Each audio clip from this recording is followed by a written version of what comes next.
مسلم league نون کے قائد اور سابق وزیر اعظم میاں محمد نواز شریف 6 سال بعد دوبارہ اپنی جماعت کے صدر منتخب ہوئے ہیں۔ مزید تفصیلات جانتے ہیں سردار طاہر محمود کی اس رپورٹ میں۔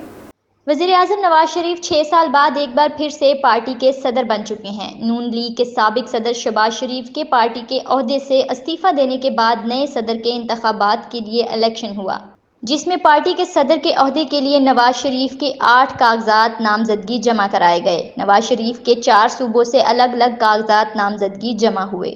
بتایا گیا ہے کہ پارٹی صدر کے امیدوار کے لیے کاغذات نامزدگی جمع کرانے کا وقت صبح 10 سے 12 بجے تک کا تھا۔ آزاد کشمیر، گلگت بلتستان اور اسلام آباد سے بھی سابق وزیر اعظم نواز شریف کے کاغذات نامزدگی جمع کرائے گئے۔ صوبہ سندھ سے نون لیگ کے صدر بشیر میمن، خیبر پختونخوا سے امیر مقام اور بلوچستان سے سردار یعقوب نے نواز شریف کے کاغذات جمع کرائے۔